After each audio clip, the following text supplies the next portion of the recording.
Companheiros, agora nós vamos abrir algumas intervenções, tá?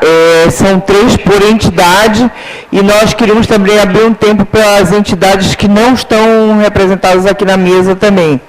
Então, a pessoa se inscreve aqui na mesa e diz qual a entidade para a gente... Lá atrás, desculpa, eu não estou enxergando. O Miguel. Tá, Miguel, Carline. tá. Então já Chimitão. pode se encaminhando enquanto a gente faz a inscrição dos colegas. Podem ser perguntas, questionamentos e intervenções. Tá? Depois a Maria Lúcia vai responder. Pode ser. Ali tem. Tá?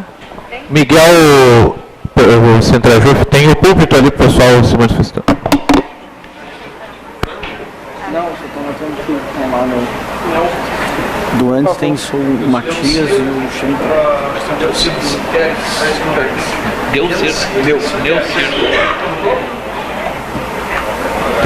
Chimitão e Matias. Tem esse companheiro aqui, ó. Não sei o que. Bom, Qual é a entidade dele? acho que cumprimentando a senhora Fatorelli, eu cumprimento toda a mesa, parabenizo a mesa e parabenizo aqui todas as categorias aqui presentes, aos nossos colegas em greve e as outras categorias também.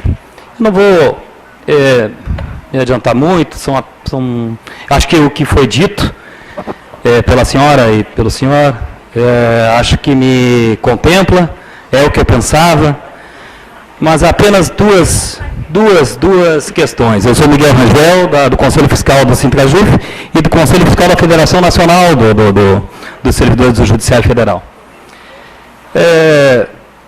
Eu trabalho muito, não só a questão aqui sindical, mas sobretudo a questão comunitária, onde se vive lá as tragédias humanas, o tráfico, a questão da saúde que está precaríssima, a violência, a falta de educação, e a gente verifica da onde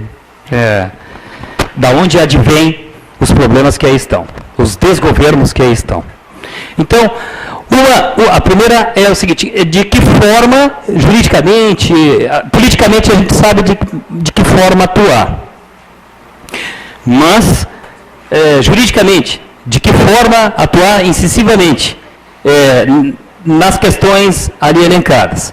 E a outra, que eu acho até, talvez assim, que seja a mais fundamental, porque aqui somos classe média, aqui está a classe média. Não está a classe D e E, nem a F, que nem está no IBGE, que é do qual a gente trabalha, a F e a E.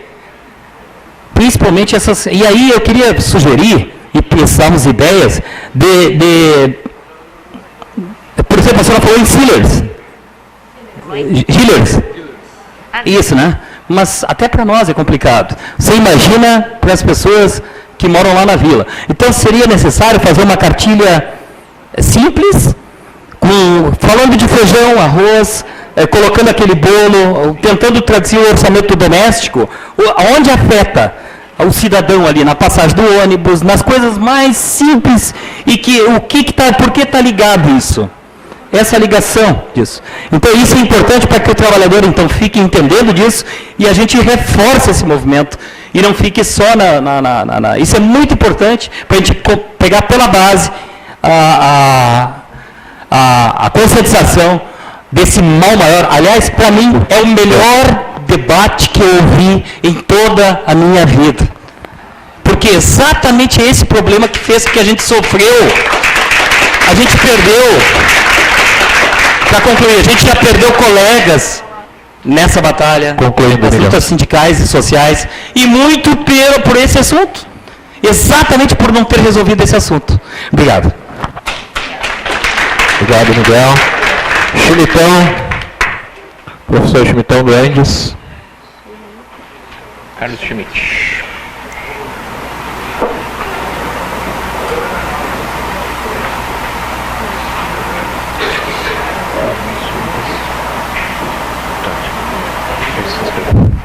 Boa tarde a todos. É com satisfação que a gente encontra a Maria Lúcia nesse momento, no momento que a gente está desenvolvendo uma luta muito importante. Em primeiro lugar, eu acho assim, essa perspectiva que a Maria Lúcia traz, eu acho que a gente tem que atentar para isso, que é ver as questões globalmente. Tá? Esse erro a gente já cometeu muitas vezes de insistir nas nossas lutas, muitas vezes o lado corporativo, que é importante, deve ser trazido, mas não sem a preocupação de fazer as relações todas necessárias para compreender que numa sociedade de classe como a nossa, tá, quem é que realmente está impedindo, né, que os serviços públicos sejam prestados, que a sociedade possa viver melhor, o que foi ressaltado de um país que tem muitos recursos e extremamente mal distribuídos. A questão central é a questão da distribuição de renda.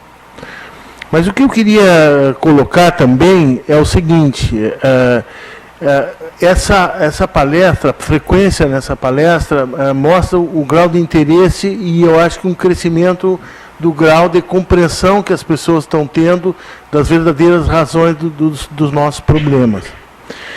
E eu tenho proposto nas nossas assembleias, nas direções do Andes, etc., que a gente desenvolva uma cooperação com a auditoria cidadã no sentido de disseminar esse tipo de conhecimento. Eu acho que a gente está fazendo aqui esse debate em Porto Alegre, mas eu acho que era importante, a gente, inclusive, se prontifica de organizar também na universidade uma força-tarefa junto com a auditoria cidadã para ir a todo o Estado e trazer esse debate. Se a gente não tiver essa compreensão...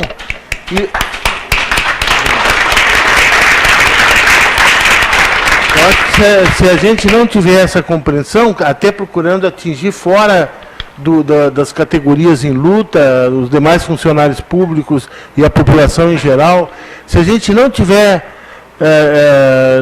essa compreensão, né, isso nos enfraquece muito. E ao contrário, se essa compreensão for disseminada, isso enfraquece os nossos adversários. Obrigado. Obrigado, então. Leocir Sindex. Boa tarde a todos e obrigado pela essa oportunidade. Bom, eu só queria discordar um ponto da doutora Maria Lúcia, no que diz respeito, que ela falou ali, que o governo nunca promove, juntamente com os meios de comunicação, as concessões públicas, um debate para a população. Eles promovem, sim. Qual seria o melhor técnico da seleção brasileira, Dunga ou Filipão? O que vocês preferem, o inferno ou o fogo? Então existe esse debate, sim, mas só desse tipo. Só para reforçar, porque existe uma sustentação dessa crise. E essa crise não é uma crise que a gente está vivendo hoje. Alguns de nós talvez estejam vivendo uma crise agora. Mas tem pessoas que nascem na crise, vivem na crise e morrem na crise. E vocês vão lá na vila, em algum outro lugar, onde tem pessoas que estão mais humildes, que sofrendo essa crise permanente por conta desse cenário, que é um cenário permanente, e tu vai explicar que ele está vivendo uma crise. Ele vai te mandar longe, porque ele vive a crise diariamente.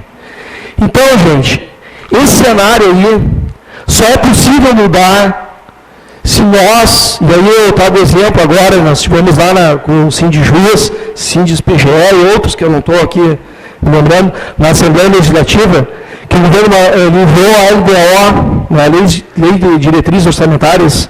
Eu sou do Sintergs, dos servidores do Estado do Rio Grande do Sul. E o governo atropelou, não quis nem saber.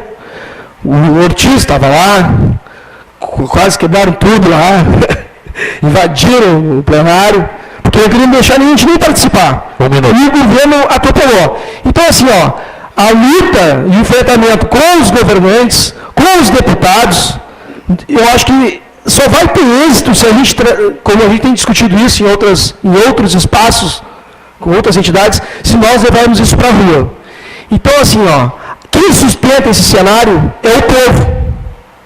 E nós vamos ter que trazer o povo para o nosso lado, porque serviço público passa por servidor. Essa história de dizer que servidor é o problema é uma mentira, e nós sabemos disso. Servidor é a solução. E nós, que temos, pelo menos, esse acesso ao conhecimento e a esse cenário, a explicação toda, essa lógica, nós temos a obrigação de não guardar para nós mesmos aqui hoje para casa. Nós vamos ter que pegar e multiplicar esse número de pessoas que estão aqui e começar a militar. E trazer o povo para a rua e esclarecer, porque os deputados, quando tem eleição, eles dizem uma coisa, depois fazem outra. Então, a gente está nas nossas mãos. Dia 18 de agosto, provavelmente haverá uma Assembleia Unificada, em um local talvez ainda incerto. Nós já estamos preparando 1 milhão de panfletos com uma linguagem clara, objetiva, para a população, como disse o colega ali anteriormente. Sem o povo nas nossas mãos e sem constranger os deputados e essa sustentação toda, vai ser difícil. E no exemplo de 2013, que houve movimentações, protestos, a mídia iniciou contrário aos protestos. Logo em seguida, ela viu a força, o tamanho dos protestos, e também os protestos acabaram se perdendo, tornando-se movimentos políticos partidários, aí houve uma perda, mas a mídia veio de arrasto. E aí a gente conseguiu alguns êxitos. Obrigado. Obrigado. Nelva, próximo.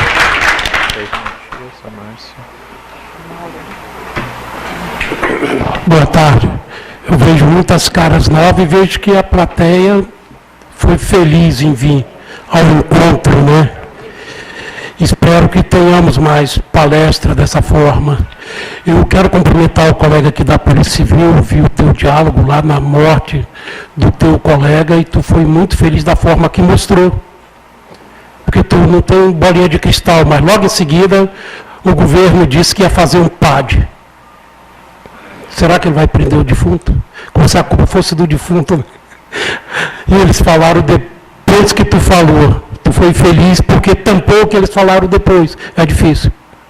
E fazer aqui a minha saudação, você está difícil. Maria Helena e o colega lá. Vou começar pelo colega lá. Me diga uma coisa, dentro dessa análise de vocês ali, eu não vi quanto que é que a entidade federada tem que devolver para o Rio Grande do Sul. Eu não sou gaúcho, estou aqui há muitos anos, eu tenho 32 anos de Justiça do Trabalho, oriundo aqui do sindicato, lá do começo, lá do primeiro embrião, onde a secretária tinha que sair para a gente fazer a reunião, quando cabia tudo na sala. Hoje em dia, estamos num sindicato enorme aí, mas tudo bem, vamos lá.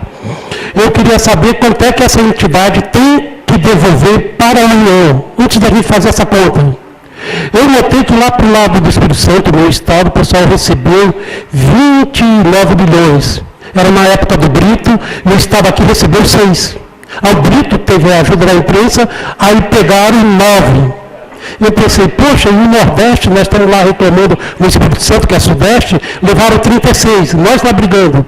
E vocês, gaúchos, ficam calados aqui levando só 9? E fazendo empréstimo de 9, que depois vira em 50, que depois vira em 100. Maria Helena. Tá. Eu vou, como socióloga, eu vou fazer, Maria Luísa, eu vou fazer uma conta sociológica. Né? Vou fazer uma conta sociológica. O governo sempre coloca dinheiro na balança comercial, mas ele tira do cofre geral. E diz que a balança comercial tem superávit. Como tem superávit se ele está lá tampando furo? Agora, minha conta sociológica quanto à previdência social.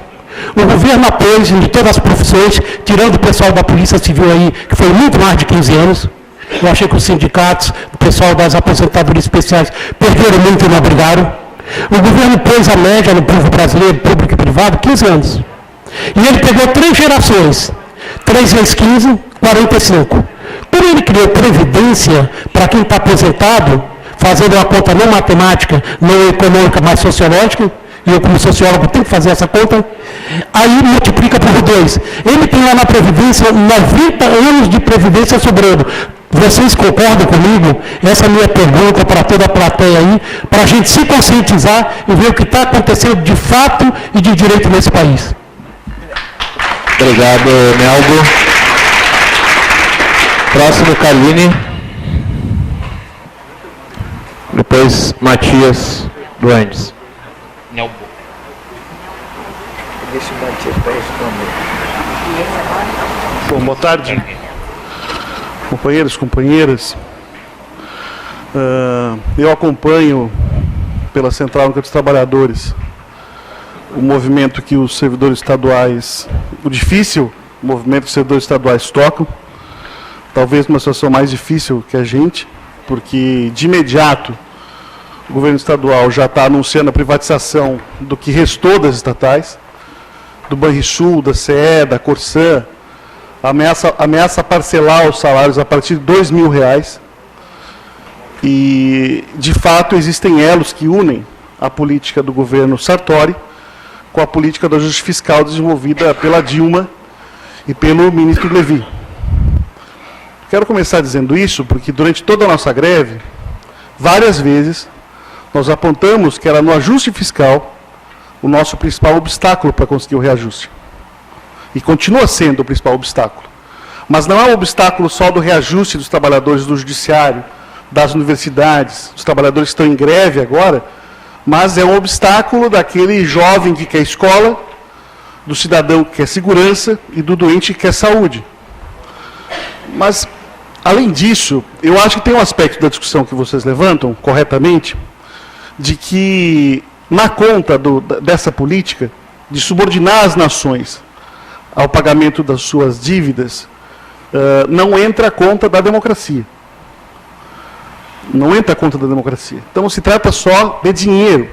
Se trata de que, para poder sustentar esse sistema que é apodrecido, porque nada mais evidente chegar a uma conclusão da apresentação de que o sistema capitalista é um sistema que está apodrecido e que só sobrevive fruto desse tipo de mecanismo que é construído em todas as nações, para concluir de que é um sistema de que está em fase terminal.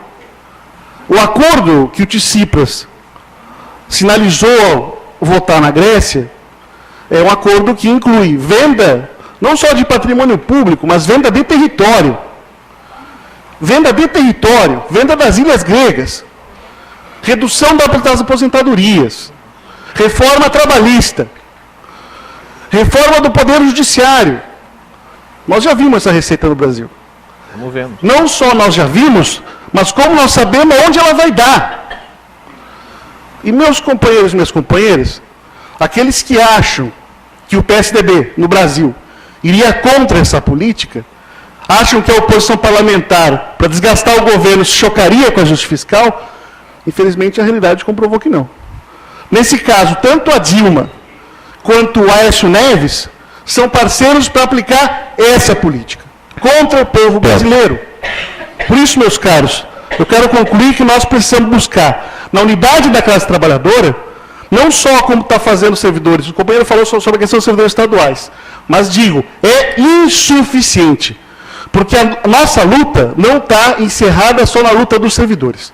Tem que ser a luta de toda a classe trabalhadora, porque sem ela nós vamos ser derrotados. Então, eu acho que nós precisamos reter essa informação, porque ela faz parte de maneira central na discussão dos rumos da nossa greve e da nossa luta. Obrigado, Marcelo. Próximo, Matias Lúcio. Direção do Anjo, Seção URGS. Bem, querida Maria Lúcia, companheiros, eu vou fazer uma breve intervenção e uma pergunta também para a Maria Lúcia. Alguém falava aqui que a Maria Lúcia, depois da passagem pela Grécia, se converteu numa constelação, né, Maria Lúcia? E eu queria registrar que essa constelação tem a ver com o importante papel que o movimento da auditoria vem fazendo de converter um movimento de ideias em um movimento de massas. E isso é cada vez mais necessário, mais e mais necessário no conjunto da nossa luta dos SPFs e na luta da classe trabalhadora brasileira. A Maria Lúcia trouxe aqui na fala dela que a luta por si só ela já vale a pena quando a gente está convencido da necessidade da transformação social. E vejam, companheiros, nós temos lutas sendo travadas nessa greve por salário, por condições de trabalho, por carreira. Consigamos ou não nas nossas pautas específicas, a luta tem uma importância fundamental, que é a importância de brecar contra reformas que estão sendo colocadas. A luta educa, a luta é pedagógica. E nesse sentido eu queria trazer uma questão, Maria Lúcia. Tu falavas da Grécia. Em 2010, a Grécia aconteceu a chamada crise do CDS, né? Os Credit Default Swaps, um tipo de derivativos de balcão, em que a Goldman Sachs, que é uma instituição perniciosa, canalha, é um banco de investimento e é também uma agência de rating, ela vendeu um seguro contra falência e estimulou a que especulassem contra a economia grega. É como se alguém vendesse um seguro contra incêndio da casa do vizinho, incendiasse a casa do vizinho, recolhesse o dinheiro desse seguro e depois fosse embora deixando a terra arrasada. Muito bem. A Goldman Sachs é uma agência de rating que atribui nota, então, de avaliação de riscos às empresas e faz parte dessa ciranda da lógica do capital fictício.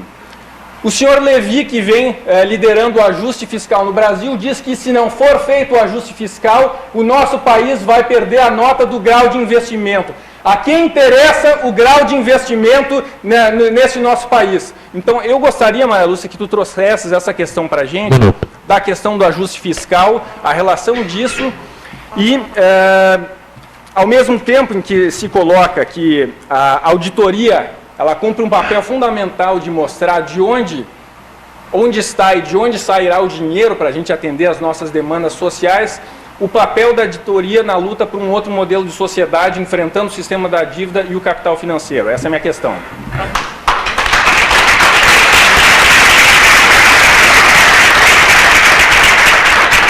Obrigado, Matias. Próxima, a Márcia Tavares, da Surgs. A gente propõe que aqueles que quiserem fazer uso da palavra se inscrevam durante a intervenção da Márcia. Boa tarde, pessoal. Boa tarde, Maria Lúcia. Que saudade. Bom, pessoal, eu faço parte da Surgs, faço parte também do núcleo da auditoria da dívida aqui do Estado, né? Me incorporei a essa luta por causa de uma luta anterior que eu fazia muito tempo atrás e que agora foi toda tomada pelo espaço, desses espaços foram tomados pela luta pela auditoria da dívida e pela luta dos trabalhadores, que eu acho que nunca serão dissociadas, nunca mais, né? A não ser que esse quadro que a gente fala de ser um quadro permanente, seja uma conjuntura temporária, longa de estar acontecendo, mas que ela se termine, que seja esse sistema, como já disse o Matias, um sistema canalha, né, dessas instituições especuladoras que acabam com a vida das pessoas, tratam os recursos, tratam a natureza e tratam as pessoas como se fossem recursos, portanto são utilizáveis de todas as piores formas que a gente possa imaginar. O que a gente vem vendo, né, no nosso dia a dia, como é que isso acontece? Não é só nesses gráficos, onde a gente vê no ano 45% aqui, que eu estava falando com o Giscard, tem 12 anos, né, e ele disse, pô, isso é muito injusto. 45% ser para pagamento de dívida e 3% ser para educação, porque ele está aprendendo frações na sexta série. Né? E hoje a gente tem 47% previsto para pagamento de dívida. E aí a gente já tem a redução da fatia da educação, da fatia da saúde, e a gente tem a redução da fatia que vem para os estados. Né? Como estava falando o Josué, era 9,19 nesse gráfico aqui, e no gráfico do ano seguinte, agora de 2015, é 8%. Né? Até quando foi isso, né, gente? Então, a gente vê uma proposta como a do Schmittão, e eu acho que é isso, Schmittão. Além do curso que a gente tem feito em EAD, para as pessoas se conscientizarem e levarem essa questão da dívida para todos os lugares possíveis, para que a gente acabe com esse sistema que drena todos os recursos, drena as nossas riquezas, que no dia a dia a gente sabe que está na terceirização, na falta de saúde e segurança para os trabalhadores do serviço público, onde não existe normatização para as condições de trabalho nos nossos locais de trabalho. É disso que a gente está falando quando a gente fala no dia a dia desse gráfico aqui. É tudo que nos falta, é o que nos falta de salário, é o que nos falta para resolver as nossas pautas. E essa é a nossa pauta, porque se é a pauta da Grécia, que está com 60% de pessoas sem trabalho, 60% de jovens sem perspectivas, eu ouvi esses dias na Voz do Brasil que nós somos o 4º pior país em capacitação de jovens para o trabalho. E a gente discute pior do que o Dunga, pior do que o técnico da seleção brasileira, pior do que essas coisas que a gente vê assim que não vão do nada para lugar nenhum. A gente discute maioridade penal e a maior parte do povo brasileiro ainda diz que sim para isso. Depois de saber que nós somos o 4º pior país em investimento em educação dos jovens para o trabalho. E um dos piores em educação para toda a população nesse planeta. Então, é disso que a gente está falando quando a gente está falando da dívida. A gente não está falando só de gráficos, e só de números, e só de economia. A gente está falando do nosso dia a dia, da luta dos trabalhadores, e é isso aí, então. Nós temos que cada vez mais fazer mais cursos, nós temos que estar cada vez mais levando em cada um dos espaços essa luta da auditoria e mostrar onde ela está no nosso dia a dia. Ela está na falta de tudo que a gente vê. Não é só na vila, é nas nossas lutas, é na nossa vida que está cada vez mais oprimida por isso. Muito obrigada.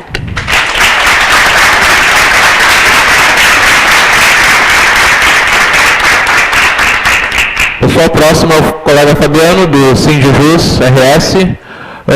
Nós vamos ler aqui as inscrições que pegamos, talvez tenhamos esquecido algum ou outro, né? Mencionem.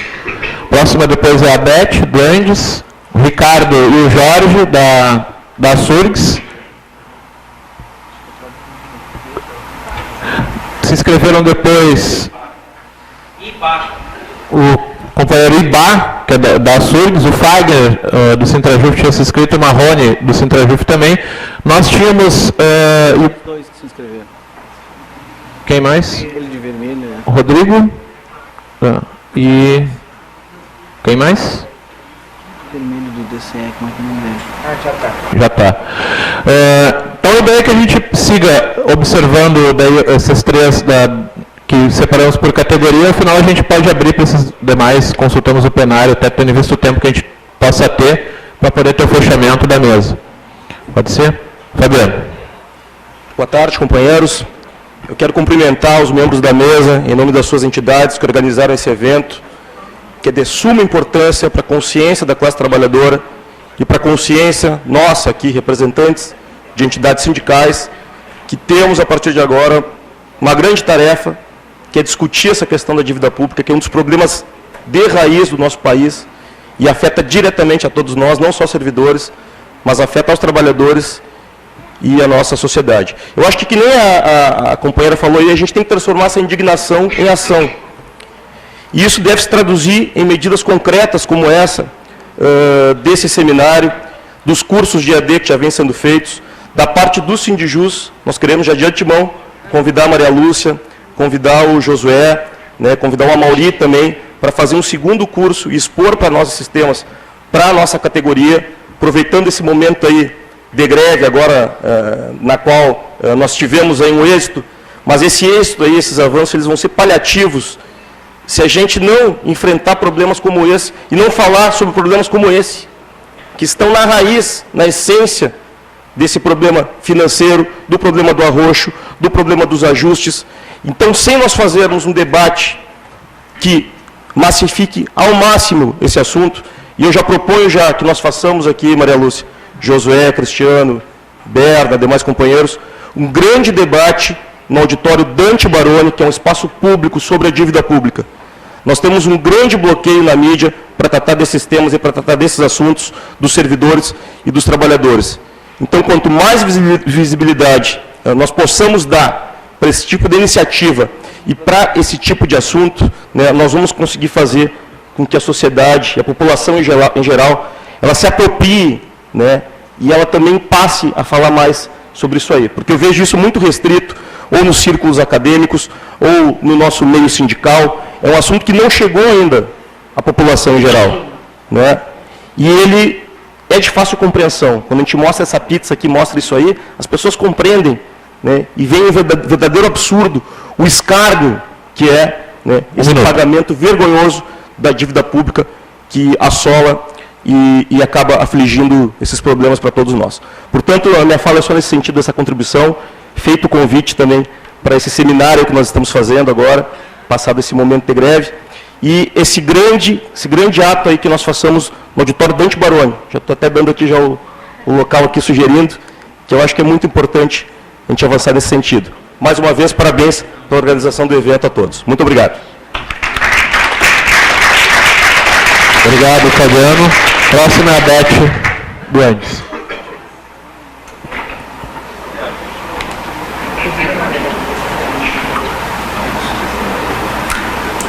Então, eu sou professora da URGS, da Universidade Federal do Rio Grande do Sul, e eu queria começar agradecendo a exposição dos colegas. Vou fazer uma proposição mais modesta do que feita pelo colega que me antecedeu, Bernie C.A. Eu queria propor que a gente levasse esse mesmo debate, se possível, com os dois colegas, lá para o campus do Vale, porque nós, professores, que teoricamente somos pagos para pesquisar e publicar e estudar, nós somos tão assoberbados de tarefas, a nossa jornada é tão absurdamente extensa pela quantidade de tarefas que nós somos pressionados a fazer, que nós temos, de fato, muito pouco tempo para pensar.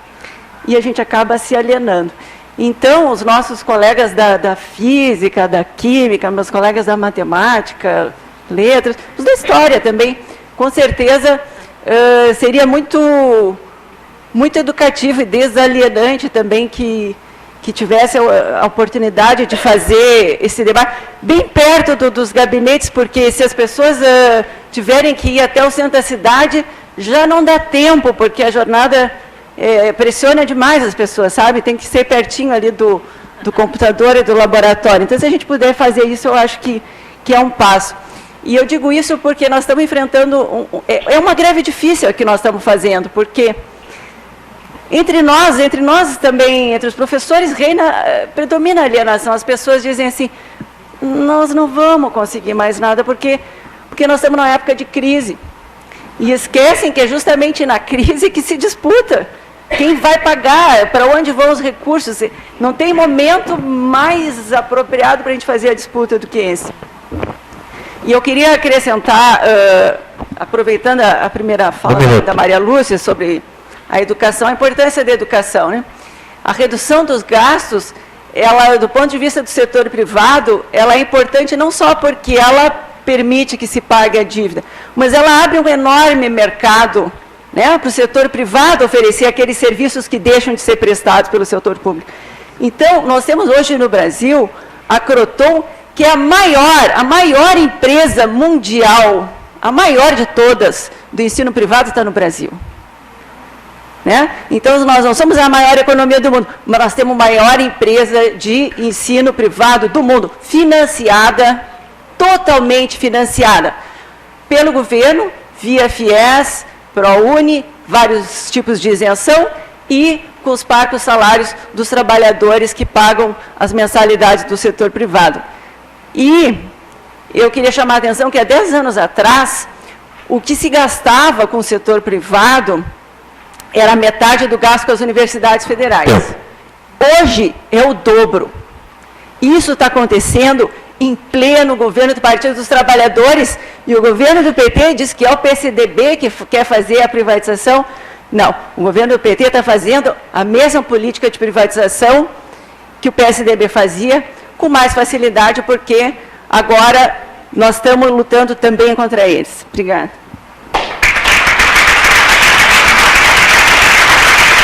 Obrigado, Beth. Próximo, Ricardo. E o próximo? Depois prepara já o Jorge. Eu já sabendo. Bom, boa tarde, colegas. Faço uma saudação especial a todos os companheiros da mesa, especial Maria Lúcia Fatorelli, que nos brindou com um importante debate sobre a dívida pública. À primeira vista, ele parece um debate bem complicado, um assunto difícil, um assunto meio abstrato, mas a maioria das famílias brasileiras vem numa situação similar todo dia.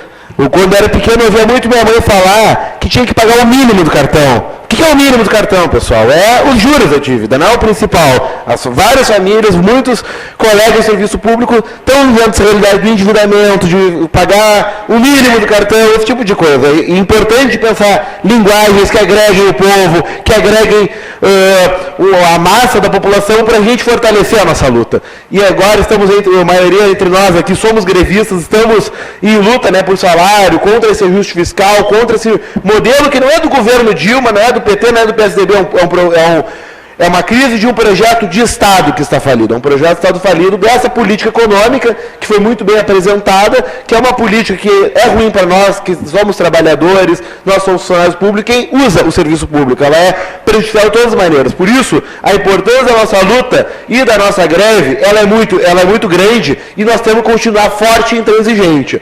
Ontem à noite surgiu uma proposta muito ruim para o funcionalismo federal, mantendo aqueles 21% em 4 anos e oferecendo benefícios que não vão se reverter na aposentadoria, auxílio alimentação, auxílio saúde, auxílio creche, não é salário, não nos contempla, não nos representa e é importante continuar lutando. E a nossa força é justamente na unidade do Serviço Público Federal, dos colegas do Andes, do Sinasef, da Surgues, do Sintrajuf, de todas as categorias estaduais e federais também estão enfrentando uma política de ajuste sartório, da gente se unir sim. Isso vai trazer uma vitória para a classe trabalhadora, que a vitória da nossa greve é a derrota desse projeto de ajuste fiscal, é a derrota desse modelo econômico que investe na dívida, investe no pagamento de juros e corta no serviço público, corta nas áreas essenciais. E continuando sobre a Grécia, realmente, a gente está vivendo uma situação muito complexa, os próximos passos vão ser decisivos,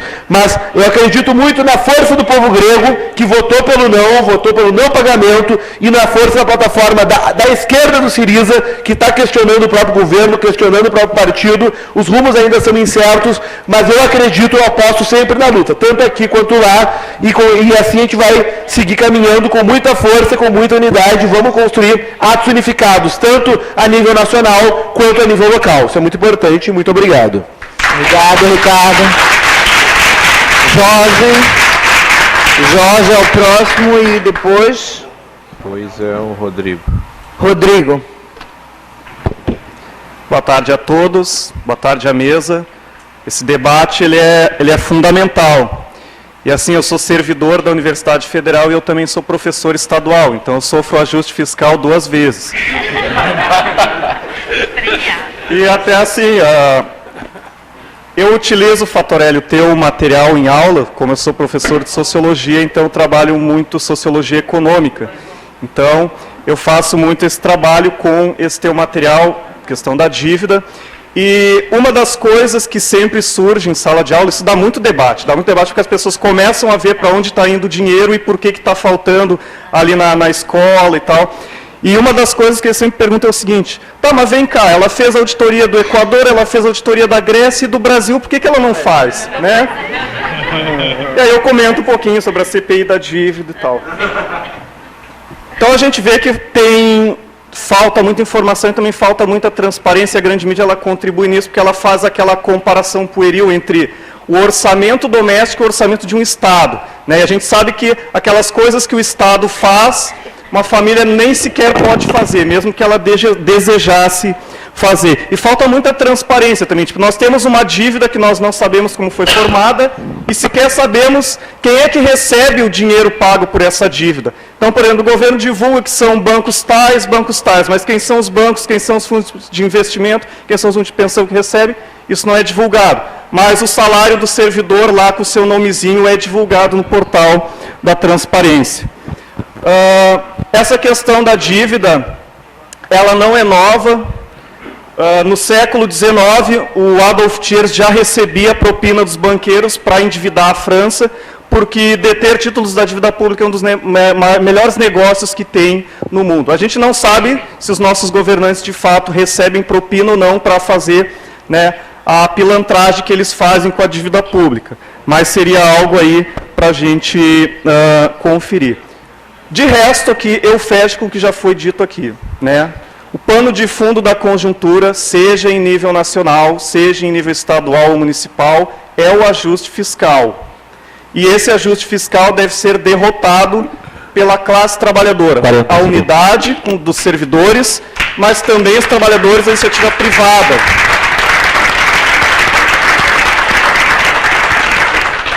A unidade de todos os servidores, mas também a unidade dos trabalhadores da iniciativa privada, que estão perdendo lá o seguro-desemprego, né, correm o risco de ter o aumento da exploração do seu trabalho com a lei da terceirização, que amplia a terceirização. Então, tem que ter a unidade de toda a classe. Para encerrar, eu quero deixar aqui uma pergunta para a Fatorelli.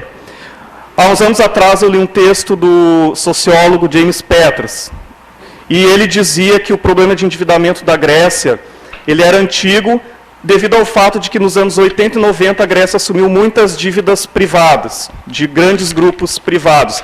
E se nessa auditoria que tu fez, que embora seja preliminar, você conseguiu identificar alguma coisa dessa dívida privada antiga no endividamento público grego? Obrigado.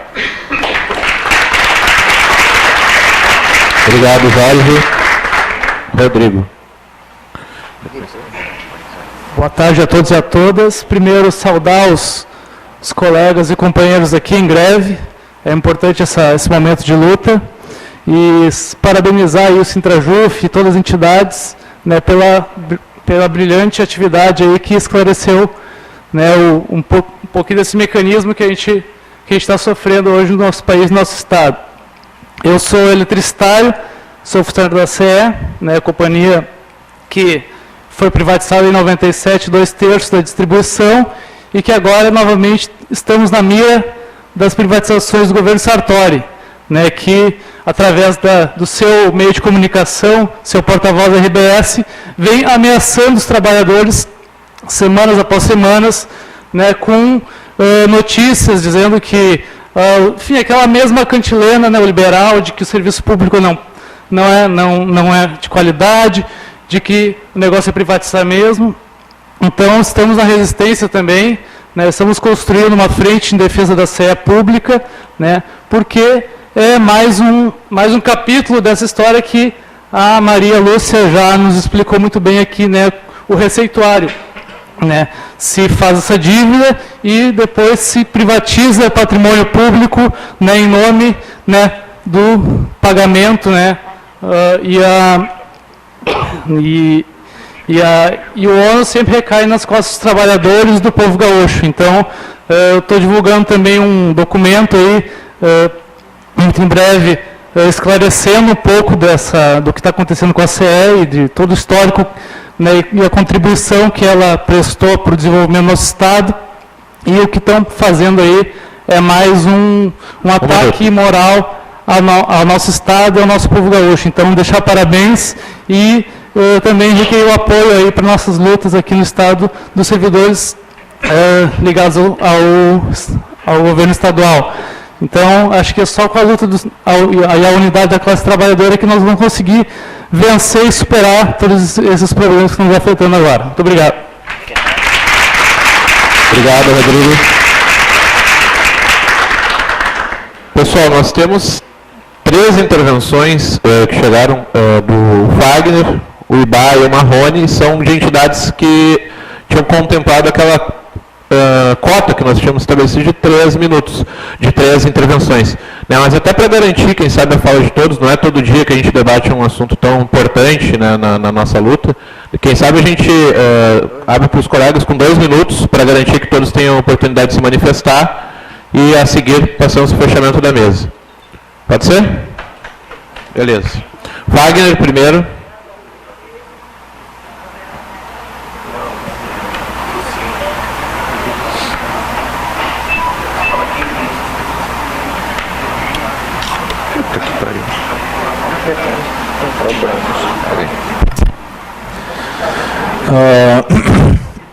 Agradecer a presença dos panelistas, né, tipo, a apresentação como sempre brilhante, um tema que desperta o interesse. Já é a terceira, pelo menos, que eu participo com a Maria Lúcia Fatorelli, com outro colega, é a primeira vez que eu tenho a oportunidade de prestigiar. Eu parto mais diretamente para perguntas mesmo. Bom, a gente vê o sistema da dívida pública somos vítimas diretamente, não só enquanto servidores públicos, né, que são colocados cotidianamente pelo governo, pela mídia, como os principais vilões da garantia da estabilidade financeira. O servidor do Judiciário Federal, recentemente, a gente conseguiu virar notícia na imprensa internacional. New York Times fez uma matéria, faz uma semana atrás, colocando o reajuste do servidor do Judiciário Federal como realmente um entrave à garantia da boa estabilidade financeira, do ajuste fiscal necessário que o governo brasileiro fizesse. Nossa greve adquiriu as capas dos jornais americanos. Uma vitória do nosso movimento. Incomodamos bastante. E da mesma forma, os servidores públicos federais como um todo, que apesar de não estarem nesse momento todas as categorias em greve ainda, a gente está vendo o governo sistematicamente colocando como reajuste que os servidores pedem, 27,5%, como impraticável, e o governo colocando claramente que a prioridade é o ajuste fiscal e que a qualidade do serviço público, que passa necessariamente por valorizar os servidores públicos, não é uma prioridade. Mas a pergunta que eu faço nem entra tanto nesse debate, foi mais uma introdução. A gente vai ver aqui nessa pizza, né? Já fiz esse questionamento uma outra vez, mas foi antes de algumas... Para concluir. Antes de algumas alterações recentes no Previdência Social. 21,76%. É a segunda maior fatia do bolo depois dos juros da amortização da dívida. A gente fiz um comentário numa palestra que a gente fez em 2014, se era um alvo preferencial da União o ataque especificamente sobre a Previdência Social, que é uma fatia importante do orçamento e que a chance de defesa desse patrimônio não é tão simples, né? A organização da sociedade para fazer a defesa desse patrimônio. A gente viu reformas previdenciárias recentes agora em relação ao súmulo de pensões, em relação ao auxílio moradia, auxílio doença. Concordo. Então, se visualizam novos ataques em relação a essa rubrica especificamente, considerando que o ajuste fiscal que o governo fez até o momento ainda não se mostrou suficiente para atender a senha do capital especulativo.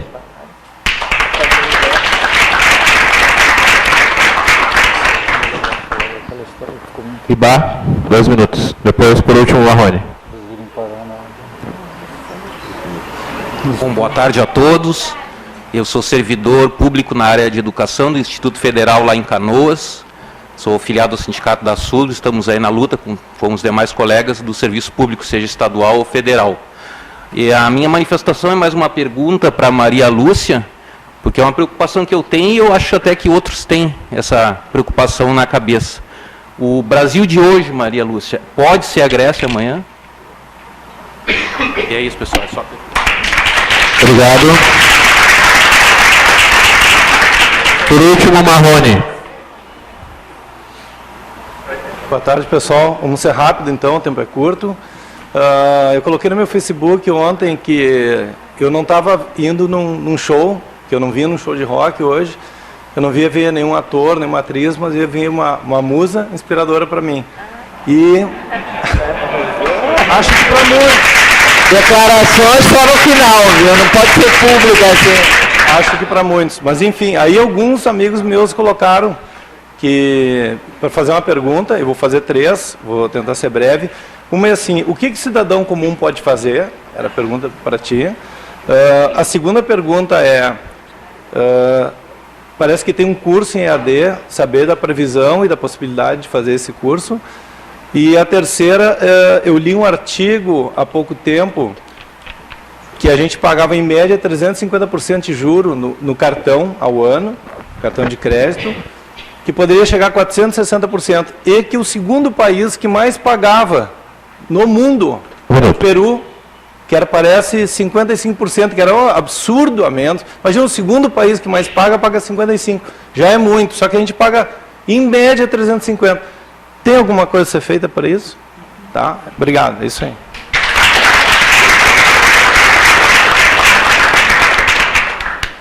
Obrigado, Marrone.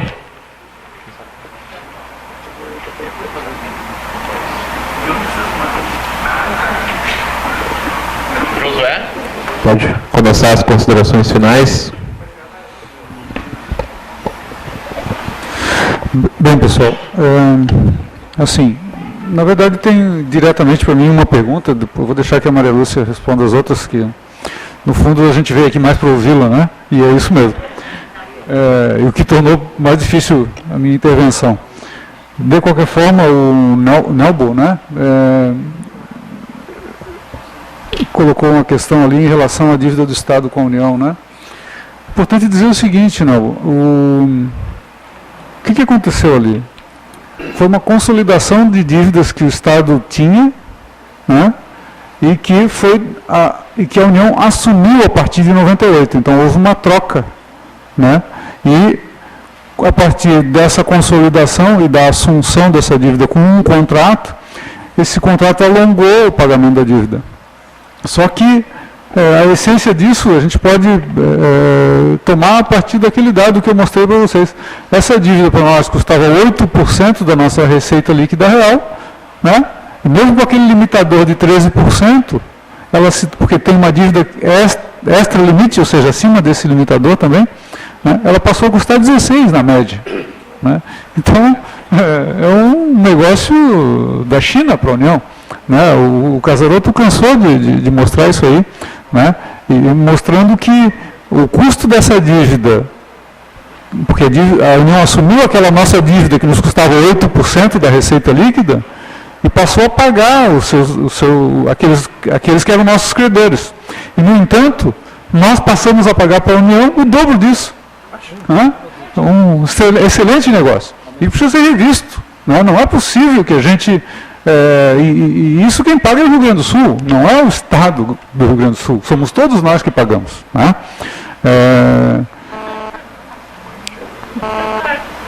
Isso está sendo pago. Agiotagem, esse é o nome. Exatamente. Né?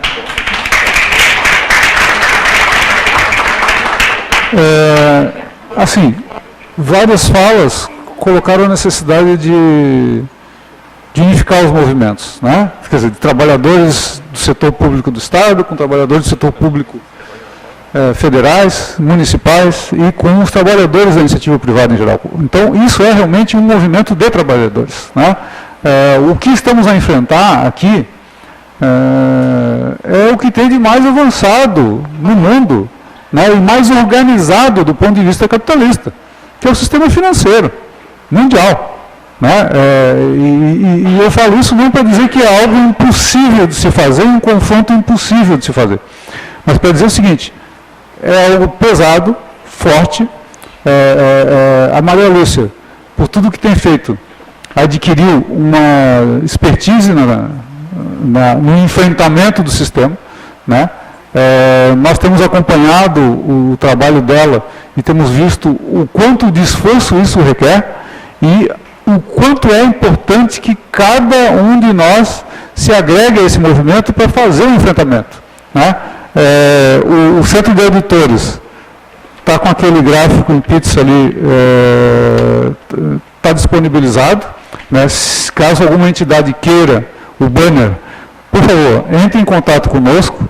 Né? Se botar no Google lá, CEAP-TCE, Tribunal do Contas do Estado, CEAP-TCE, vocês vão obter nosso e-mail, nosso endereço eletrônico, façam contato que nós teremos um enorme prazer em disponibilizar o gráfico, é só trocar o logo, bote o logo da sua entidade. Outro dia eu vi um movimento de pequenos agricultores, né, que foram bater a porta do Sartori para discutir o plano safra desse ano, e naquele movimento eu fiquei prestando atenção nos cartazes que vinham ali, né? E todos eles, quer dizer, todos eles não, nenhum deles falava da dívida, mas falava do sistema, falava da corrupção. Né? E aquilo que a Maria Lúcia falou agora há pouco também. O pagamento da dívida consome 3 bilhões por dia da União. Se fala que na Lava Jato, os desvios na Petrobras foram de 21 bilhões. Isso são 7 dias de pagamento da dívida, gente. Vejam o tamanho e a proporção do que estamos falando aqui. Né? No entanto, e não que não se deva combater a questão da Lava Jato e enfrentar aquilo ali como está sendo enfrentado. Né? Mas aquilo é só uma parte. Né? O sistema da dívida é algo muito maior, infinitamente maior do que aquilo ali. Né? Portanto, é importante que, na medida do possível, vocês se agreguem também ao Núcleo Gaúcho da Auditoria Cidadã. Nós estávamos conversando aqui sobre a possibilidade de marcarmos publicamente aqui uma reunião e fazer o convite, mas não fechamos data, né? Nós fechamos? Fechado. De qualquer forma, caso a gente não consiga fazer isso, é importante que estejamos no dia 27 de agosto, agendem aí, nesse novo evento que vamos fazer sobre a corrupção e sistema da dívida lá na Universidade Federal, no auditório do curso de Economia da Federal. Muito obrigado.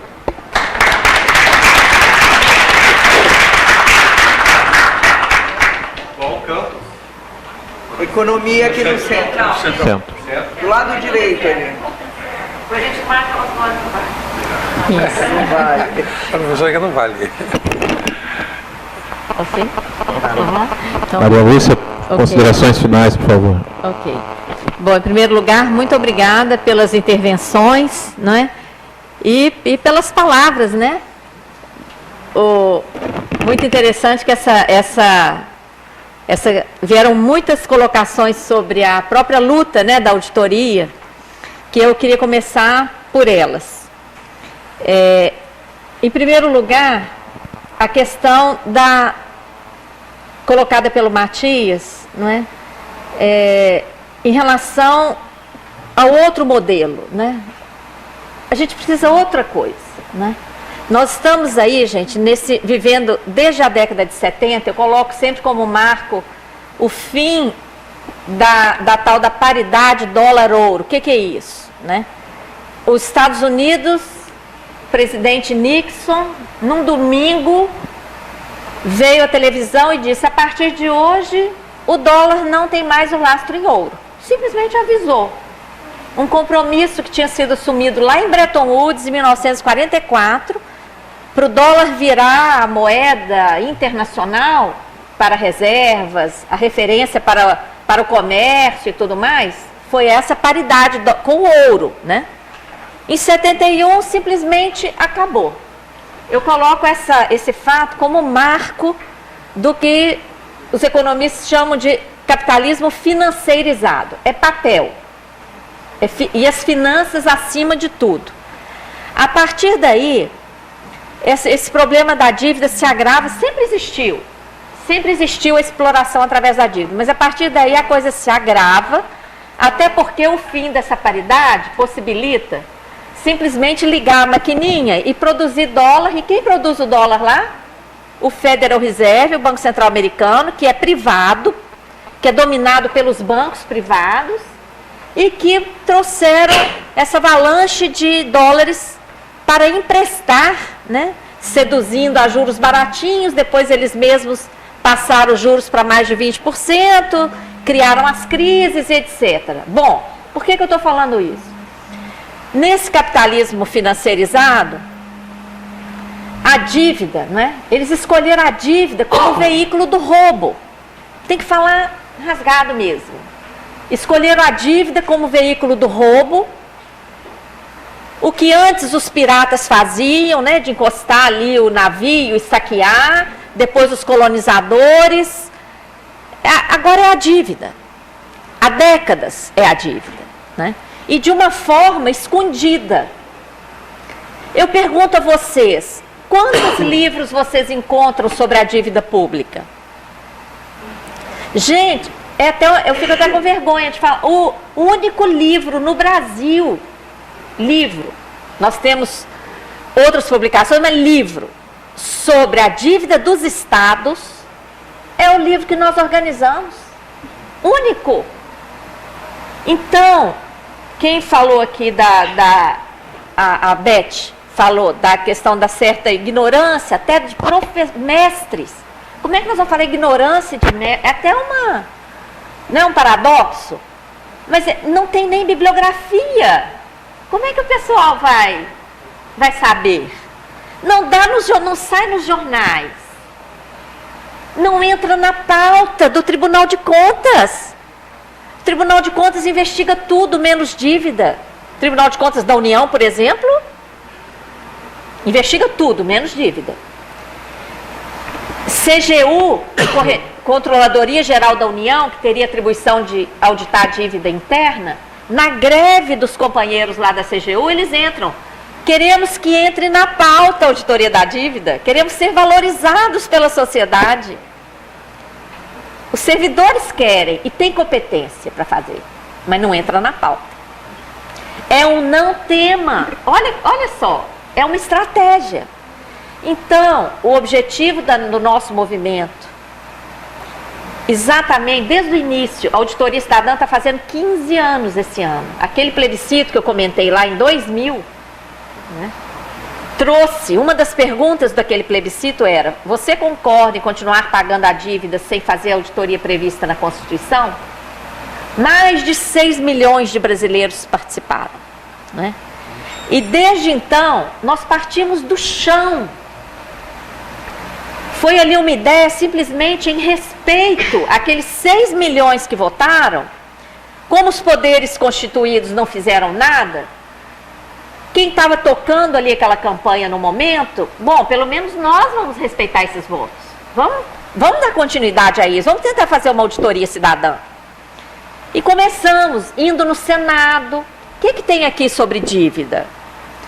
A primeira planilha de levantamento de resoluções no Senado Federal sobre dívida feita foi por demanda nossa. Então, assim, o movimento tem tentado colocar o tema na pauta. E eu acho que o movimento está extremamente vitorioso. Por quê? Apesar de ainda não termos conseguido fazer a auditoria da dívida no Brasil, nós já conseguimos levantar coisas, publicações, já conseguimos colocar o tema no debate. Já conseguimos uma CPI.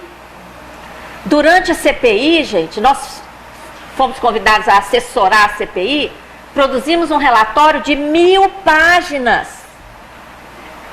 Então, quando alguém falou aqui, ainda não fez a auditoria do Brasil, ainda não fizemos, porque para fazer auditoria tem que ter acesso à contabilidade. Enquanto a gente não tem acesso à contabilidade, não pode dizer que fez a auditoria. O trabalho ainda preliminar, é uma investigação. Quando tivermos acesso à contabilidade, aí a gente comprova e audita, não é? Por enquanto não fizemos, mas o que a gente já levantou de dados, já podemos considerar como uma fase preliminar da auditoria, sim. Porque tem muita coisa levantada. A CPI possibilitou que nós identificássemos fatos da época da ditadura militar, desde a década de 70, por exemplo, os livros de economia falam a dívida da década de 70, que pulou de 5 bilhões de dólares para 80 bilhões de dólares, é a dívida do milagre econômico. Milagre nada, né? Financiado por dívida. Pois bem, na CPI nós pedimos os contratos que comprovam essa dívida. Os contratos não comprovam nem 20% do crescimento desse estoque. Nem 20%. Depois, na década de 80, nós comprovamos a assunção de dívidas privadas.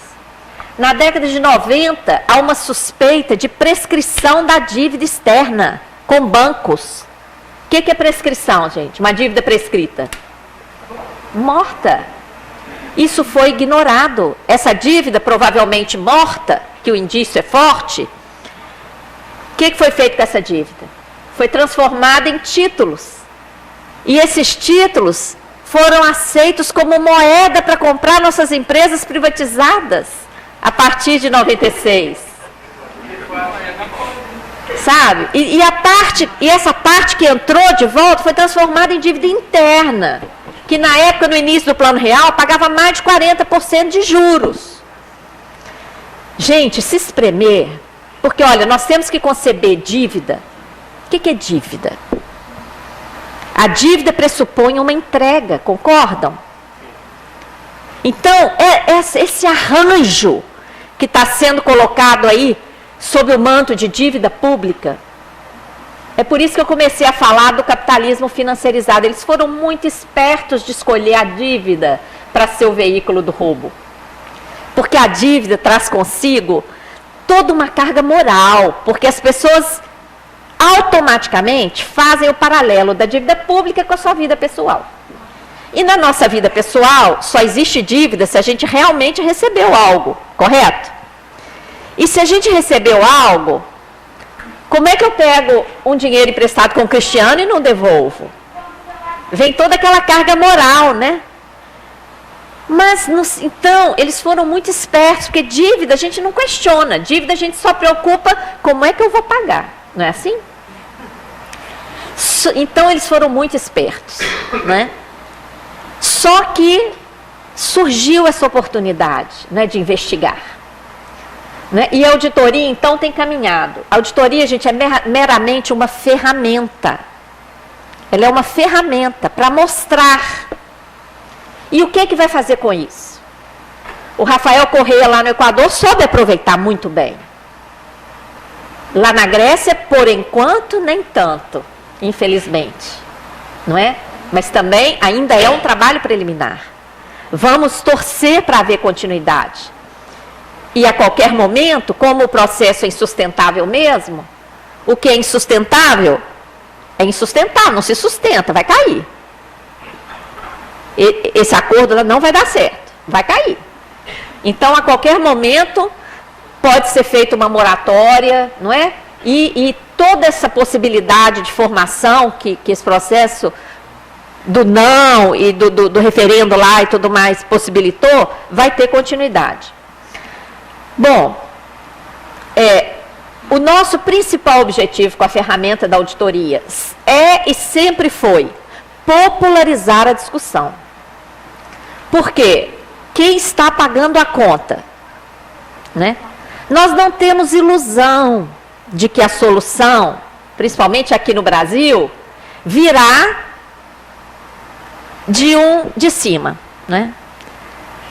Nós chegamos a lutar muito, porque o primeiro programa de governo do Lula, não sei se alguém aqui ainda tem, o de 2002, um livrinho azul com uma estrelinha vermelha, não sei se vocês têm, quem tiver, olha lá o item 51, boa ideia, era auditoria, tá? O item 51 era uma página, auditoria, e poderia ter sido feita, né? Mas essa chance se perdeu, né? O que nós acreditamos é na mudança a partir da sociedade, da luta da sociedade consciente. E isso é um processo, demora. Mas também, quando a gente consegue, ninguém segura. Porque não é movimento de massa de manobra. É um movimento consciente. E o movimento consciente, ele sabe do que ele está falando, ele sabe o que quer, e ele não aceita enganação, ele não se ilude mais. Não é? Isso, a gente tem que saber que isso demora para construir, mas é uma base firme e forte. E é isso que a gente está tentando construir. Não é? Então, como que a gente tem feito isso chegar à sociedade?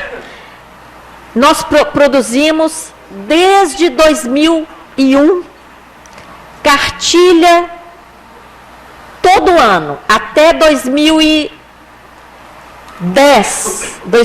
quando nós passamos a produzir caderno de estudos, que é um pouquinho mais densa. Livros, sempre preocupando com a linguagem acessível. Folhetos, artigos, as palestras, vídeos, não é? Tudo aberto no site. Não tem nem uma publicação nossa que você tenha que pagar para baixar. Só os livros, porque a editora, e nós deixamos a venda através da editora, porque nós olhamos para botar em livraria, o preço ia dobrar. Nós falamos, não, deixa na loja virtual da editora, para facilitar o acesso. O curso, nós já produzimos 2 edições do curso, com mais de 100 participantes, em todas as 2 turmas, à distância. Foi decidido no Conselho Político da semana passada ter mais uma turma, no 2º semestre. Um curso de 120 horas, recebendo as 3 publicações em casa, uma contribuição de R$500. Então é mesmo assim, para cobrir custo e olhe lá. Não é para visar lucro, é para garantir os meios para continuar publicando, produzindo o curso, não é? Então, no Brasil, a gente já fez tudo isso, não é? O esforço é constante. Desculpa, hoje eu falei dealer e não falei o que é. Normalmente, eu até dou o exemplo do dealer. Eu pergunto sempre assim, alguém já viu um jogo algum filme que tem o jogo de pôquer? Quem é o dealer no jogo de pôquer? É quem manda no jogo, né? É quem segura as cartas, né? É no cassino também. No cassino também. O dealer é o que distribui as cartas e é o que manda no jogo, tudo mais. Gente, o dealer que participa dos leilões é a mesma coisa, ele manda. Porque ele só compra o título quando o juro chega onde ele quer, não é? Eles é que decidem, tá? Então, o nosso objetivo é esse, popularizar. O que o cidadão comum pode fazer? Conscientizar. O momento é de criar essa consciência, como foi falado aqui, o que cada um já absorveu, passe adiante, não é? Nós temos várias palestras abertas no site, né, que podem ser usadas. As outras perguntas, então, em relação a essa luta, é isso.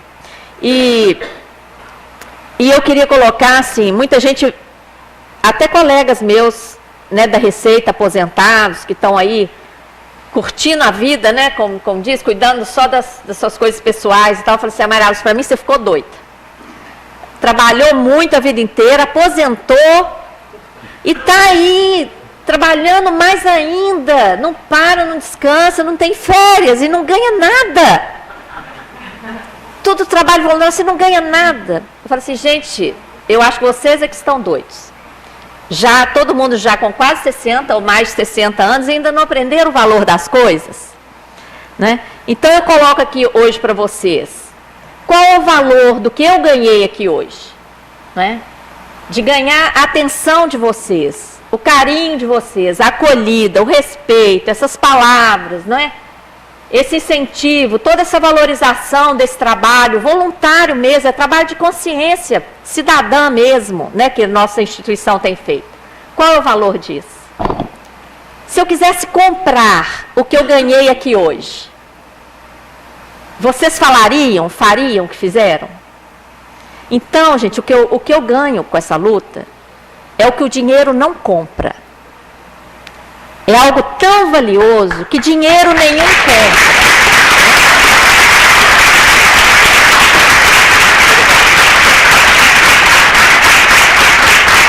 Então, muito obrigada. É para isso que eu quero convidar vocês, sabe? Essa luta tem ensinado coisas. Por exemplo, para o capital não existe país. O capital explora geral. As transnacionais também, tanto que são chamadas de transnacionais, estão acima, não é? E nós ainda estamos com uma mentalidade, né, de país e tal. Essa luta possibilitou ensinar isso também. Enquanto a gente está trabalhando lá no Equador, enquanto a gente está trabalhando lá na Grécia, e vendo os trabalhadores massacrados. Na Grécia, então, gente, uma situação dramática. Dramática. Lá, eles são muito diferentes de nós, brasileiros. Nós somos um povo alegre. Nós, na desgraça, ainda conseguimos fazer piada. Brasileiro não é assim? Faz piada, faz brincadeira.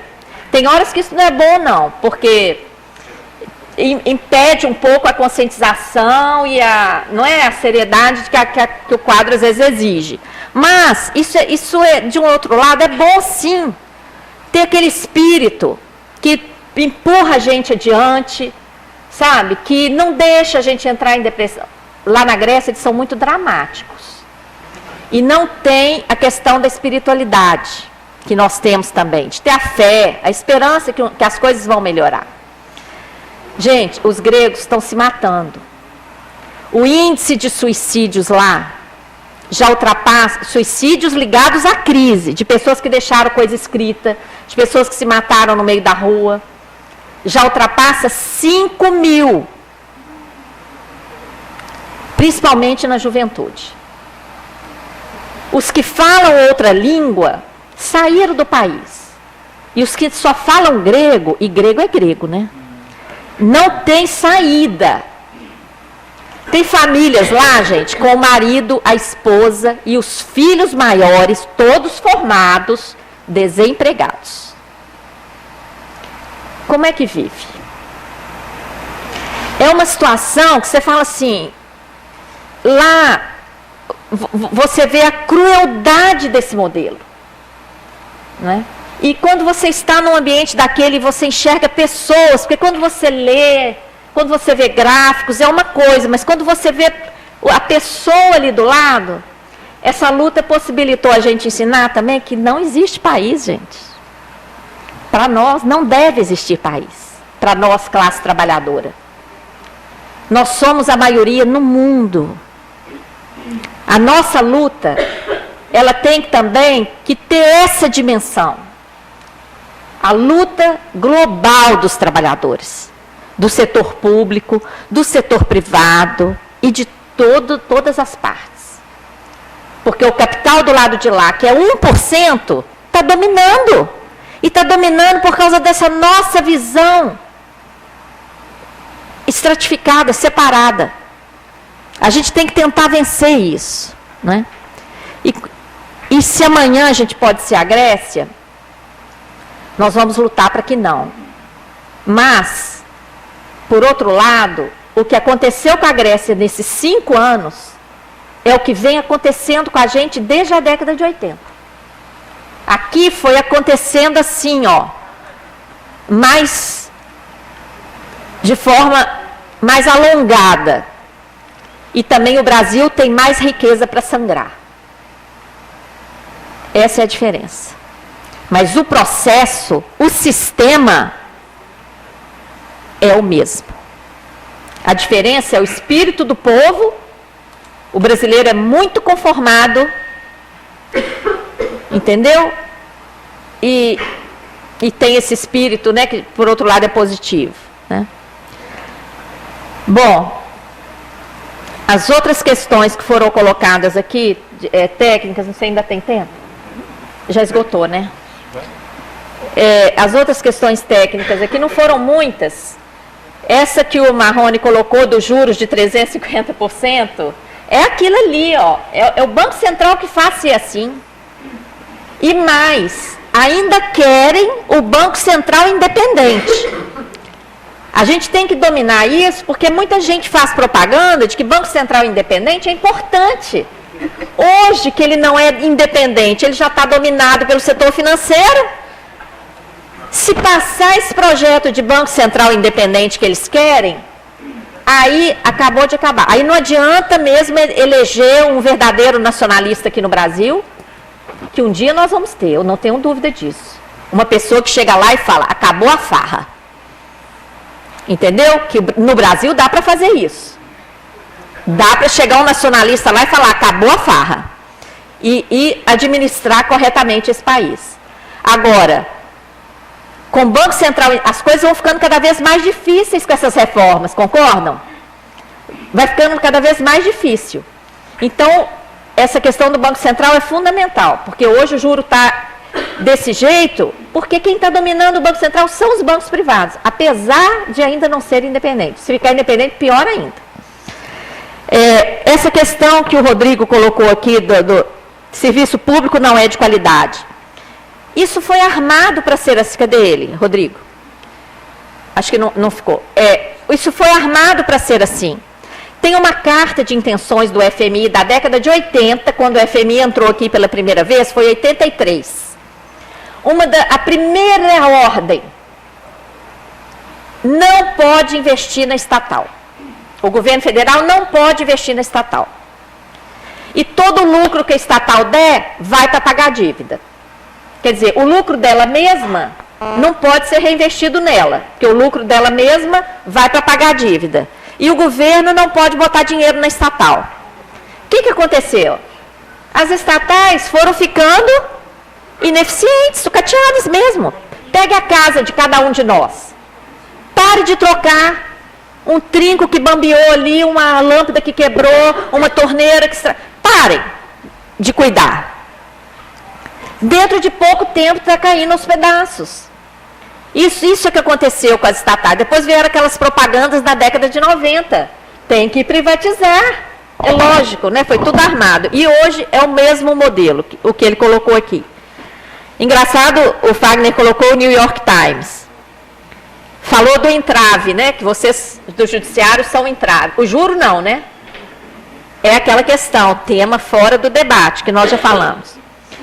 A questão da previdência-alvo, claro, querem privatizar, como nós falamos, como já estão privatizando a educação, como já estão privatizando a saúde, como já querem privatizar, inclusive, a segurança pública, tá? A Previdência, gente, é o filé. Porque a Previdência arrecada dinheiro vivo dos trabalhadores e transforma isso nos papéis. E pode assumir os papéis podres, limpar o passivo dos bancos, né? Da crise, toda aquela história que a gente já comentou também. Deixa eu ver se falta alguma coisa.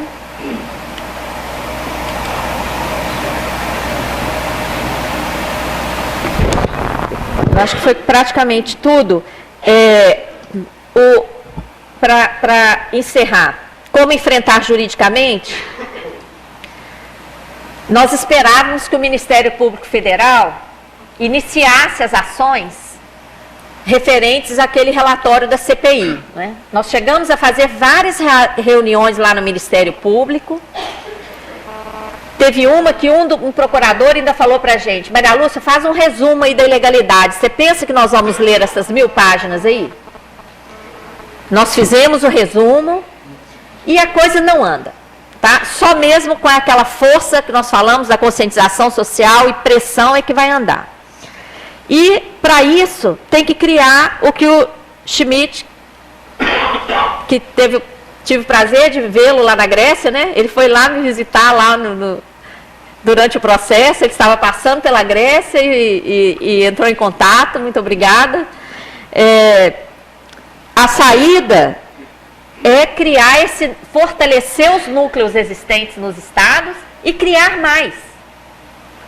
Nós temos que criar um núcleo em cada universidade, em cada fábrica, em cada instituição, ter aquele grupo que naquele dia se reúne, pega o caderno de estudos, pega um capítulo por semana, um apresenta para o outro, e depois junta no núcleo regional. Gente, é a saída, e é urgente. Tá? E é urgente porque essa crise que vem aí, o desemprego que está tomando conta do país, não é? Tá impressionante. Eu acho que praticamente foi tudo. Desculpa se eu não respondi alguma, mas acho que no geral a mensagem é essa. A emancipação dos oprimidos será obra deles mesmos. Quem disse isso foi Marx. Então, está nas nossas mãos, como foi dito aqui mesmo, não é mesmo? Então, muito obrigada pela oportunidade.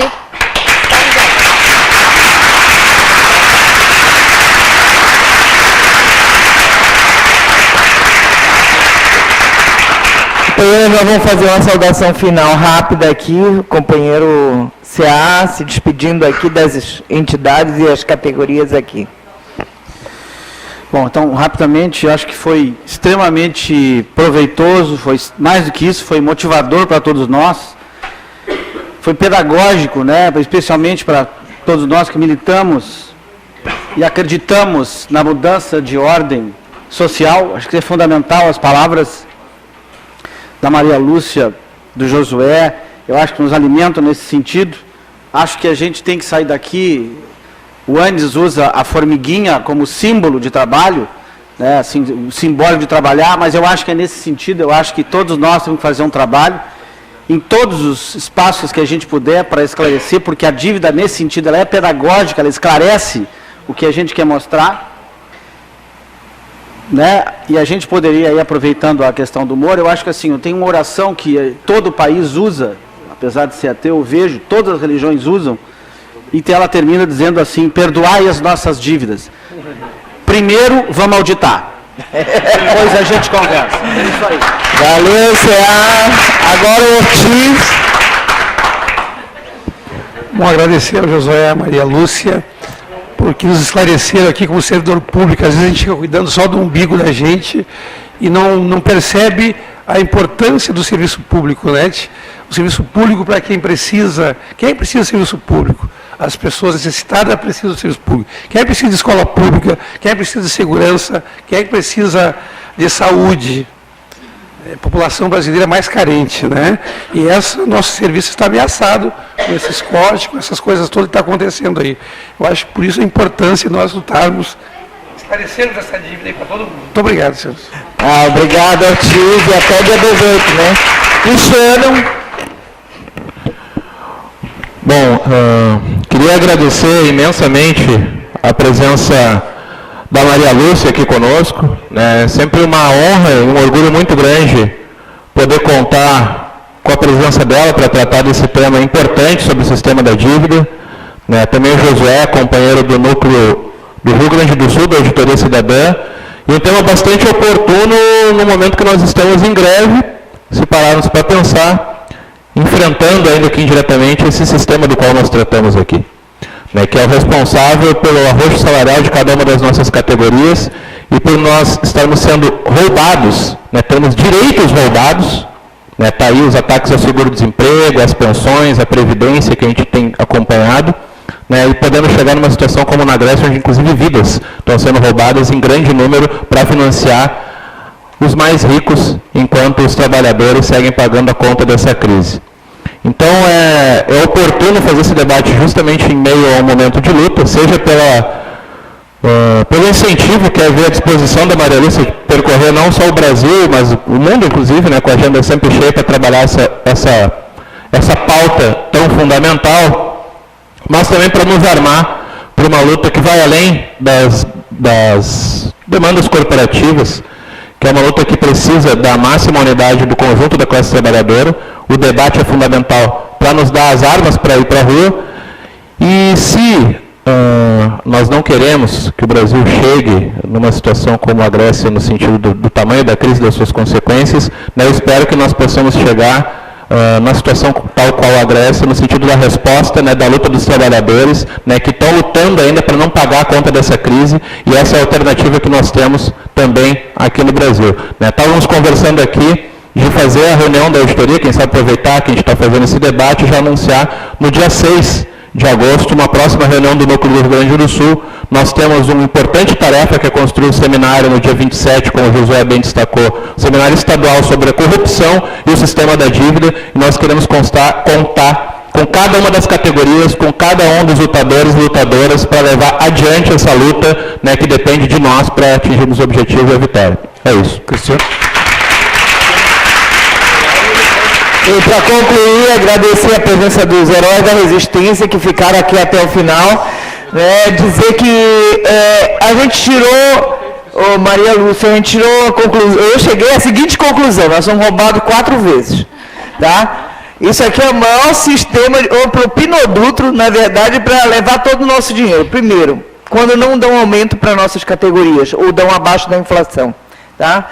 Quando nós temos que pagar pelos serviços, porque quando corta o direito da saúde, educação e segurança, que aí alguém me perguntou, mas e segurança como? Como segurança? Quando tu paga o seguro do teu carro, tu está pagando segurança, que não deveria pagar. Nós não deveríamos ter que pagar seguro de carro. Quando tu põe uma grade na tua casa, está pagando segurança, entendeu? Quando tu é obrigado a pagar uma creche, está pagando escola. Tu está pagando uma coisa que deveria ser pública, né? Os nossos colegas, quando querem um mestrado, um doutorado e não conseguem na U, vão pagar lá fora. Então, ou seja, estão privatizando, então a gente paga também. Quando a gente compra alguma coisa e o nosso dinheiro vai aqui para o Estado, ele vai pagar a dívida do Estado, nós estamos sendo roubados também, porque o dinheiro da dívida do Estado está indo pagar os juros da dívida lá nacional, né? Então, ou seja, a gente é roubado por todos os... e quando a gente paga os nossos impostos também, né? Além de ele ser totalmente desproporcional, ou seja, os ricos pagam menos e nós pagamos muito, ou eles são isentos e nós somos taxados, né? Nós pagamos também. Então, ou seja, nós estamos sendo roubados por todos os lados. O problema é que há um grande circo, né, nesse país, que é a questão da corrupção, por isso é importante o tema que a gente vai discutir, não que ele seja menor, mas o circo que é feito pela televisão, o circo que é feito pela mídia, em torno da questão da corrupção, pode crer, hoje quando vocês ligarem a televisão, esse vai ser o centro do Jornal Nacional, esse vai ser o centro de todos os jornais. Por quê? Para desviar o foco de que nós somos roubados todos os dias por um sistema legal, que é o sistema da dívida. Então, eu acho que a gente está de parabéns, todos nós que ficamos aqui, que participamos desse debate, e pela presença grande que nós tivemos aqui nesse... Porque como nós já fizemos debate aqui com 30, 40 na universidade, e hoje nós fizemos com a casa cheia. Valeu, obrigado pela atenção de vocês, e vamos em frente.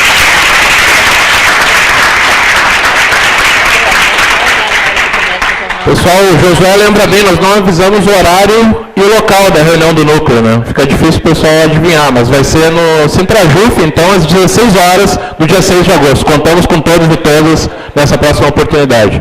Tá? Obrigado pela presença de todo mundo.